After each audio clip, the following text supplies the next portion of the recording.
What's up, everyone? Welcome to the show. Today we are talking about the difference between training and competition. They are very, very different, and a lot of people don't understand this. This is one of the things that we really try and get across to people to make sure that they get right so they don't get injured. Stick around.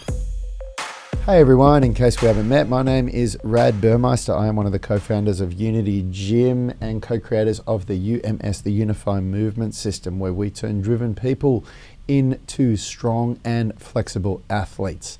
And the way we do that is with a revolutionary system here called the Unified Movement System. If you want to know how we do it, what the secret sauce is, you can get started by downloading one of our blueprints, the Strength Blueprint, the Flexibility Blueprint, or the Nutrition Blueprint. There's a link in the description of this video if you're watching on YouTube, or if you're listening to the podcast, it's in the comments section. And you also want to come over and join the UMS Movement Mastermind on Facebook. That's where we record these shows live and interact with our audience and answer questions. I'm joined today by my business partner, Richard Lely. So are you, bro? Hey, Rad. Good morning, guys. And you can hear I've actually lost my voice. I just got back from holiday, and I'm looking at the live feed here. I can see I've got a little bit of a tan going on, which is a good thing. I did get a little bit of sun, but unfortunately I've lost my voice. I don't know if anybody can relate to this, but I work really long hours, and every time I go away on a holiday, my immune system seems to go, let's relax and let all those viruses in. And my wife and I were talking about how we always seem to bloody get sick when we go away on holidays. So this was no exception. And anyway, I've lost my voice as I've come back. So I do apologize for everyone, but I'm going to be talking a little bit more quietly than normal to try to preserve my voice and let it heal. Now, how are you, Richie? How was your time while I was away? Yeah, it was fine. I did the long hours, but it wasn't so bad. I got enough hours sleep, and it went by pretty quickly. Yeah. We because of the nature of our business, when one of us goes away on holiday, the other has to cover. The way we do the gym here, I open the gym at 5 a.m. and I finish at about 5 p.m. and Richie comes in at about 8 a.m. and then he closes the gym and walks out about 7:30 or something like that. So it's a long day for us when we go away, but I'll be paying him back next week. He'll be going away. So yeah, look, this is a really, really good topic, everyone, because I'm gonna pre-frame this by just saying that, you know, the idea is what we're trying to get across is that training and competition are very, very different things. If you look at a professional athlete, when they compete, they are literally pushing their body to the absolute, limits of what it's capable of, because they're competing with other people, and you have to. The difference between training is that you absolutely don't do that. In training, you don't push your body to its absolute limit, because if you injure yourself when you're training and then you can't compete on the weekend, let's say if you're a professional athlete and you play baseball or football or whatever it is and you have to compete every weekend, you don't want to get injured during training so that you can't even get out and play the sport or play the game on the weekend. So the training is not competition. It's not designed to compete with anyone. It's designed to prepare yourself for competition. Now, professional athletes know this. They work with coaches that, make sure that this is what happens. But the rest of us, for a lot of people, we get it really wrong. A lot of people just don't understand this concept, and whenever they're training, it's like they're trying to compete with people, and this is what we want to, what we want to talk about, what we want to try and help people to understand. Richie, you got anything to add there? Hey, this is something that I think I've gotten wrong before in the past as well. Being young, getting into training in the gym, training in a team sport like soccer. You have this very keen mindset to be the best that you can, and to be at the levels that you see the other kids play at or the other guys play at, lift at, and you tend to sort of want to be as good or better than them, and I guess you soon realize that it's just not the way. Yeah, and a lot of people don't realize it, do they? A lot of people just go through this cycle of getting injured all the time, and they don't understand why. Mm-hmm. I certainly did. For me, my competition and what we do at Unity Gym for Yanni, Richard and me, our way of competing is competing with ourselves with calisthenics. So we express our strength and our capabilities through calisthenics and body weight movements that are an expression of our strength and flexibility that allow us to, benchmark where we're at. And we really love that. And when I started learning calisthenics, I didn't understand this concept. And, my training was, a lot of it was like competition, where I was basically every, workout, I was competing with myself, trying to make myself better. And it led to some really bad injuries for me. I've had a couple of really bad shoulder injuries through that process, and learnt a lot. Learnt a lot about the body, and learnt a lot about training, and learnt how to, make this distinction. And now that I understand it, there's things that you do where you test just. I mean, a really good example is the journey of a handstand, right? And what we have to understand when you're doing calisthenics, if you're learning a skill like a handstand, it's the volume of the skill that adds up over time that will develop that skill. If you don't get enough volume, then you just don't get better at it at all. And the reason why is because there's so many adaptations that go on a physical level in the joints, like your hands, your wrists, your elbows, your shoulders, your whole core. Everything has to learn how to contract in the right way to hold you upside down. But there's also the adaptations that occur in the nervous system, where you have to learn how to hold your body in these positions. Like you have to understand how to create that straight line without being able to see yourself, because you can't look in the mirror when you're doing a handstand. So this is why in the earlier stages of handstand training, we use the wall. We use the wall to be able to go up against it, because the wall provides something that we can press against, and we get a tactile response, feedback that tells us if our body is straight or not. Now, where people go really wrong with handstands, and where I went really wrong before we worked with some really amazing hand balancing coaches that taught us these concepts, is that people just kick up and try and hold a handstand and then fall back down. And they think that that's what handstand training is, just kicking up and trying to hold it. And when you look at, let's say you did a day of handstand training where you dedicate 20 minutes to training for a handstand. And if you're a generalist, if you're somebody that, what I mean by a generalist is if you're not trying to specialize in hand balancing, if you're trying to, become strong and flexible and fit and, have a well-rounded approach like what we do in the UMS, then 20 minutes of handstand training a day is a lot. It's a lot of time to dedicate to a skill. And if you spend 20 minutes where all you did was kick up and fall down and kick up and then maybe get a bit of a banana back and hold it for 3 or 4 seconds and then fall back down, and you did that for 20 minutes, you've done really virtually no handstand training at all. You haven't done anything which has shown the body, shown the central nervous system how you need to hold your body in that position for the handstand. And what you've really done is just competed with yourself to test what you can do. And you finish the workout and you know that you can't do a handstand. But if you did that, 3 or 4 days a week, and you did that for 6 months, after 6 months, you'll likely have gotten nowhere with the handstand training. Now, if you go about it a different way, where rather than trying to compete with yourself, if you're doing your training in a way that's going to produce a result, which is that you understand progressive overload and you identify a progression that you can actually do and develop, time under tension enough that creates volume that's going to, over time create adaptation in the body. So the way we do things with handstand training is we do front body lines and back body lines for the core.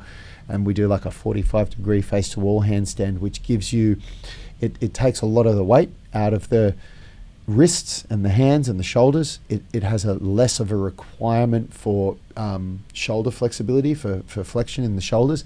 And it allows a beginner to be able to do maybe 20 seconds of a 45-degree face-to-wall handstand, where if they went into a full vertical face-to-wall handstand, they'd probably fall straight over on their face and really hurt themselves. But when you do that, and you can do your 3, 4 or 5 sets of that, and you do that a couple of days a week, and you go through all of these exercises where if somebody that didn't understand the training, you'd look at it and you'd think, well, you haven't actually done one handstand. No, you haven't. But what you've done is a training session that takes you closer to doing a handstand. Yeah. Yeah, I like the handstand as an example, because it highlights the fact that you have to break it down in those components. You get good at those components, the smaller isolated parts of the body, the movement, the technique, just like you would if you were on the field and playing soccer. You don't practice by playing games every single time. You go through the footwork, the ball drills, everything, like the forms, and then you put it together into a training session. Eventually. But I think that's one of the main take-home points of today's discussion is that it's you don't go out there and compete straight away. You don't go out there and give it 100% and have it looking exactly how it's supposed to. You have to break it down component-wise. Yep. Yeah, for sure. And,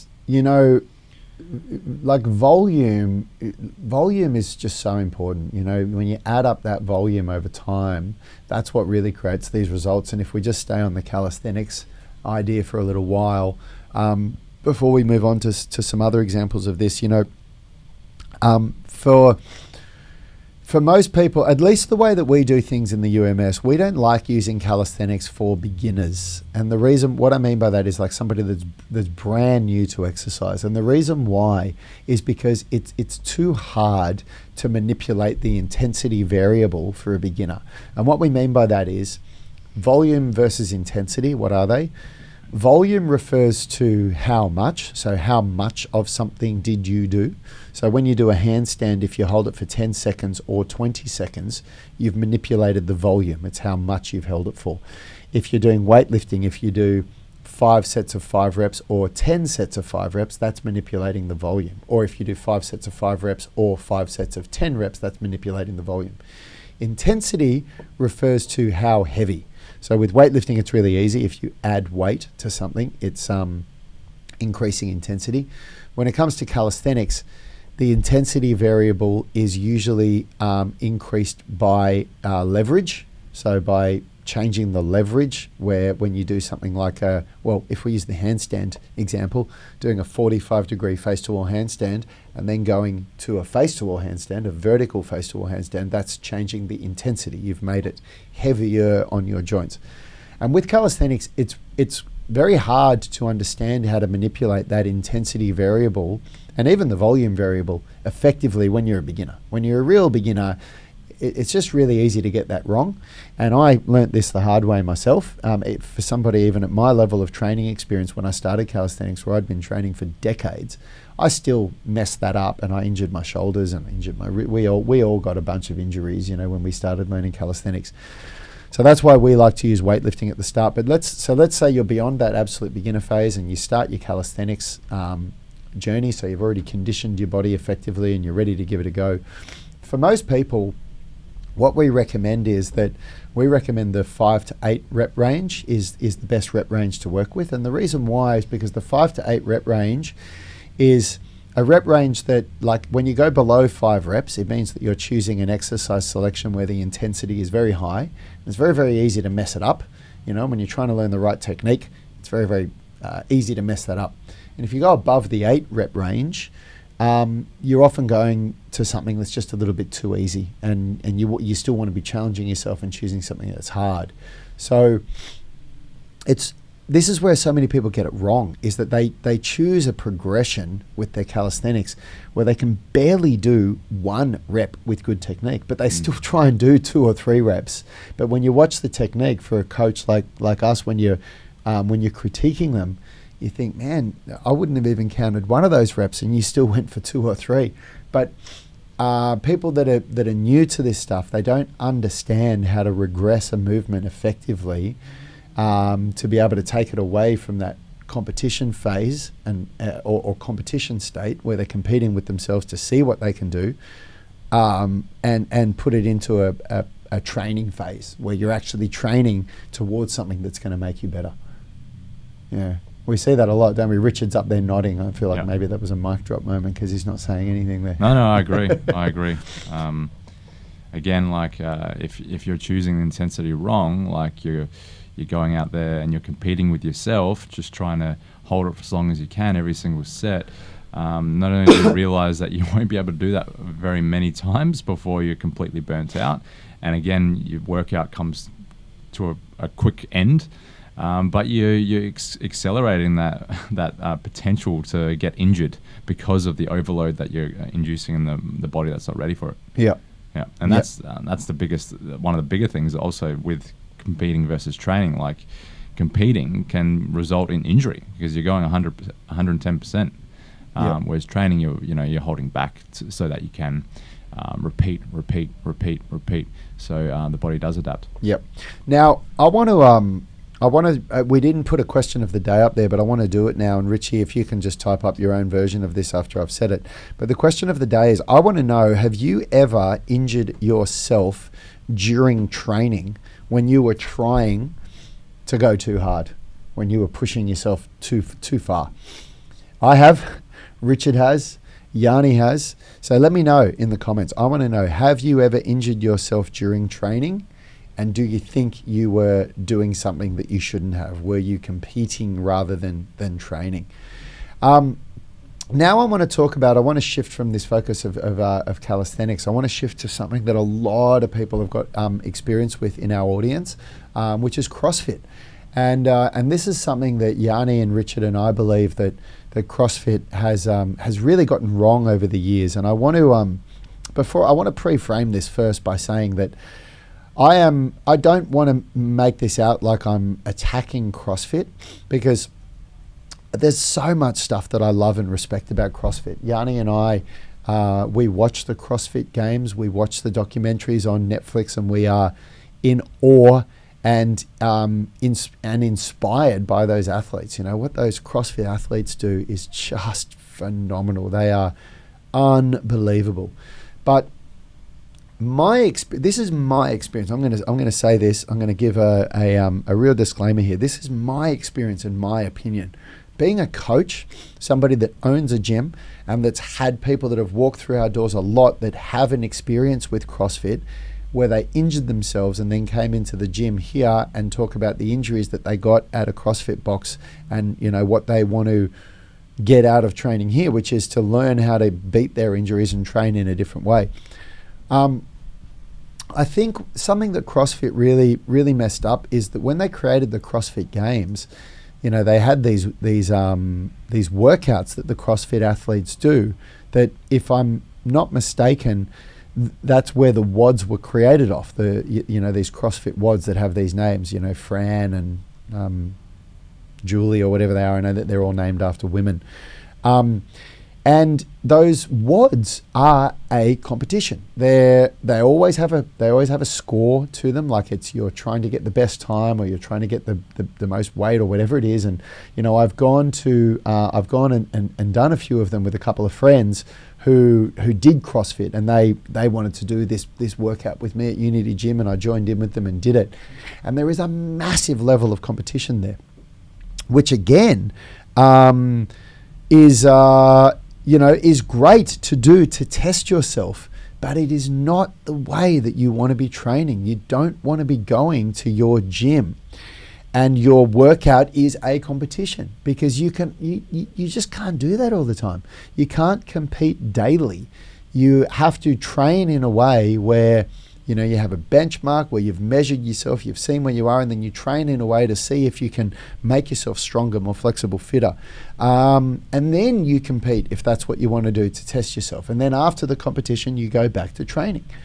And that's something that I don't know how things are now, but I know what things were like a few years ago, and I know that the amount of people that we've had that came in here that tell us about the injury that they sustained at CrossFit and how they got it, and that's something that I think people need to be really aware of, and really understand that if you are training at a CrossFit box, and you're doing these WODs, you need to understand this stuff. You need to be aware what this difference between training and competition is. Yeah, one's a workout that gets you sweaty and sore, and the other one is a training program. That's what I said yesterday, like there's a difference. Yeah, there really is. And, a good program is periodized, which means that, from week to week and month to month, you are manipulating certain variables that are controlled, that you're going to see, that are ways that you can manipulate yourself getting stronger and more flexible very safely. And if you really get all this right, then injuries are really rare. They don't really happen if you get this stuff right. Injuries are things that usually happen when you compete or if you get this wrong. And I can definitely say that the injuries that I've sustained during training was when I got it wrong. I really messed up and I didn't do it right. So yeah, guys, let's have a look at what some of you have said to the question of the day here.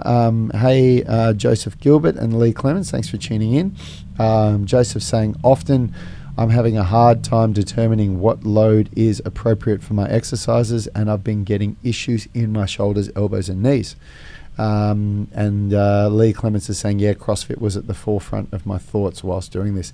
Yeah, look, Joseph, that's a really, really common issue. And the older I get, the wiser I get with my training, the more I'm realizing that you do need to, there are times that you really go for it in your training and you push yourself, but you always have to listen to your body. And quite often the less is more approach is what really works, meaning that you lift less weight, but you do it in a way where you can continue to train daily, weekly, monthly, without having to take time off due to injuries. And you'll see maybe the weights that you lift won't go up as quickly as you'd like.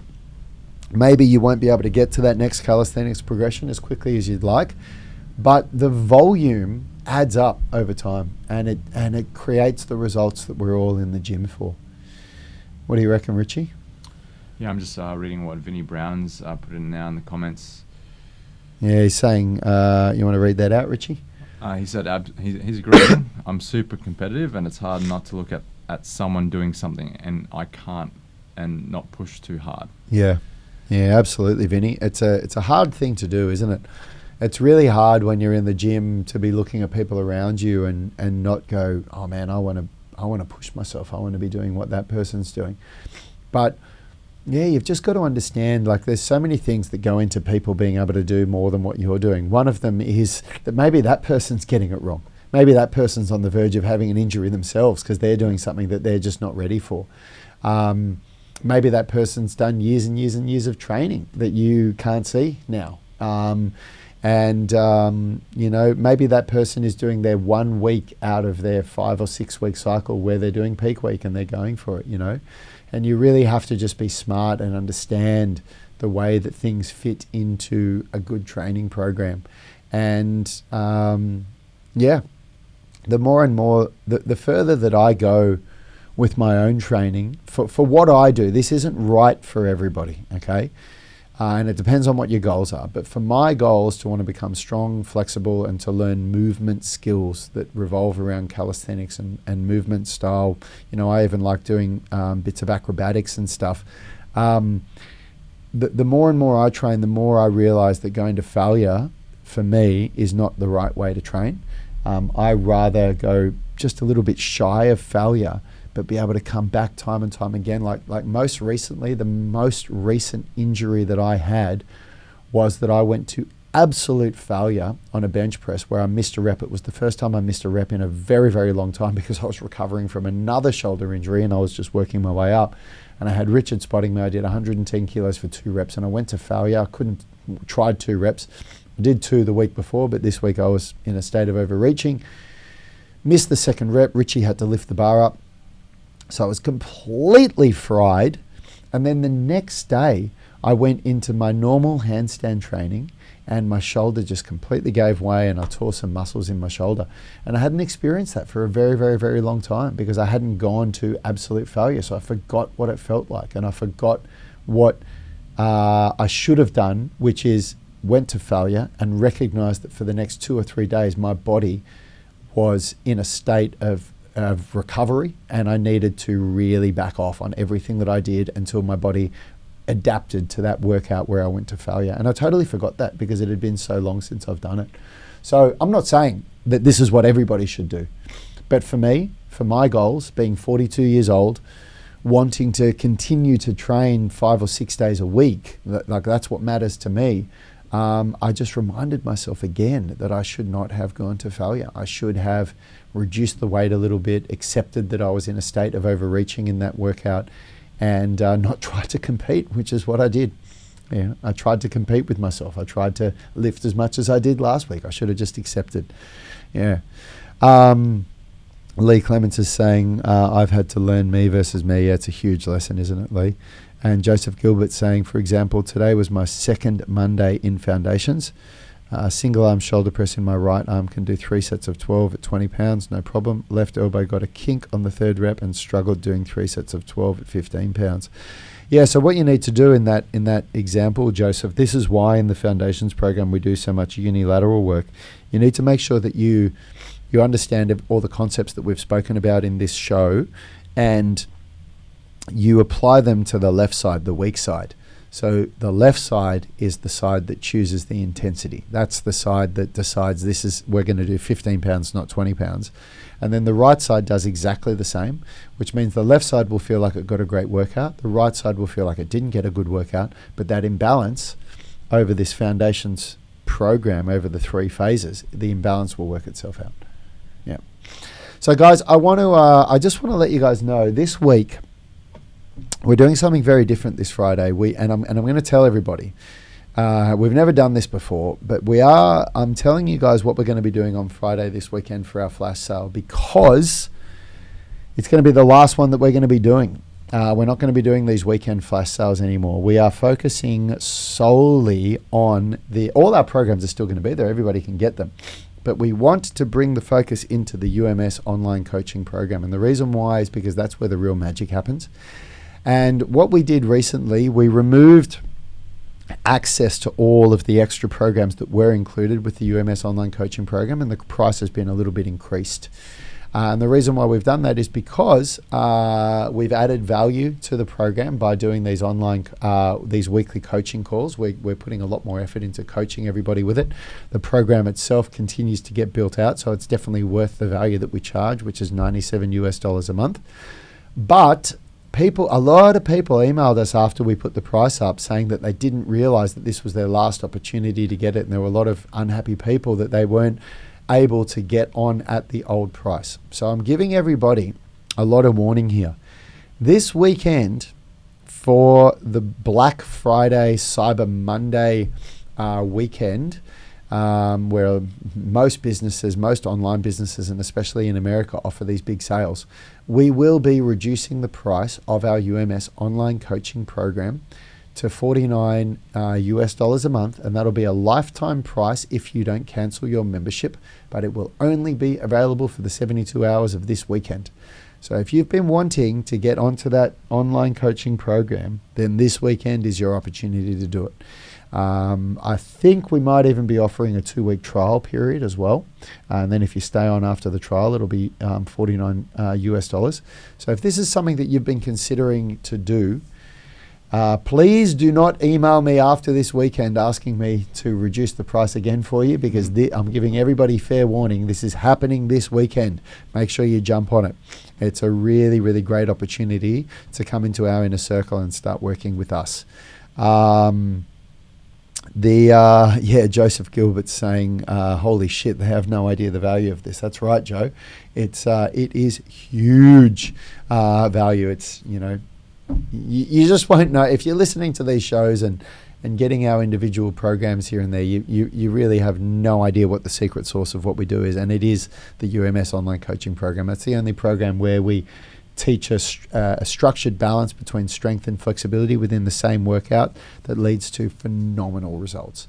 And also where we teach a path to high-level weightlifting and flexibility training and calisthenics. So anyway, hope you guys got something out of this show. Thanks so much for tuning in. If you haven't done so already, if you're watching on YouTube, please subscribe to our channel. Like the video, share it with your friends. And if you're listening to the podcast, consider subscribing to the podcast. And we'll see you tomorrow. Have a good day, everyone. See you guys. health is about performance, not just body image. You better be willing to accept what you're going to have to do to get there. We'll start focusing on movement goals, strength goals, flexibility goals. When you nail that skill, it's there forever. The body image goal doesn't get you that It's the far. consistency and frequency that's going to get you there. It's not the intensity.